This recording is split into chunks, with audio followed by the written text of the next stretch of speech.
Alipat na kami guys dito sa pangalawang Airbnb na pag-stayan namin dito sa Boracay. Third day namin dito kami mag-i-stay sa may hindi ko alam kung ano yung pangalan. Lagay ko na lang dyan sa taas kung ano yung pangalan ng Airbnb na to.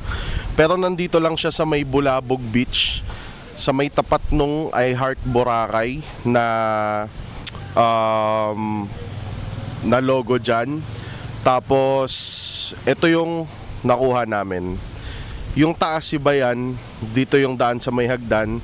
Yung sa amin yun nandito sa may baba, sa may pinakaunahan. So meron kang space dito. May mga chairs, tapos parang garden. Tapos yung NMAX natin, nandito siya sa may labas. Meron kang sariling parking. Tapos ito yung pinaka-entrance. Room tour ko muna kayo. So pagpasok mo, meron ditong, wait lang, buksan natin yung ilaw. Ay, boss na pala. Tapos sarado natin tong pinto kasi sobrang lakas ng hangin talaga dito sa may Bulabog Beach.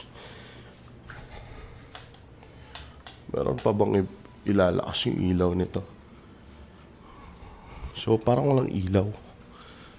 Ito. Ayun. So bumukas yung ilaw doon. May ilaw dyan. Tapos tingin ko may ilaw din doon eh.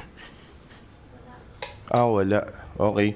So yung ilaw ito lang, tsaka ito. Pero di mo kasi kailangan ng ilaw dito pagka umaga eh. Yung, pag binuksan mo pa lang yan, no, sobrang liwanag na. Pagpasok mo, merong table dito, may bintana dyan, may mga chairs. Tapos dito merong lagayan ng gamit. Tapos dito merong kitchen, may mini fridge. May mga utensils, may TV, tapos ito yung bed, tapos yung CR, ito, yung CR. Malaki. Ayan, malaki yung CR. Saan na yung switch ng ilaw dito? Wala din. Wala ding ilaw. Nasa labas, okay. So nasa labas yung switch ng ilaw sa CR. Ayan. Tapos may bintana. Di ko alam bakit may bintana yung CR nila. Glass pa.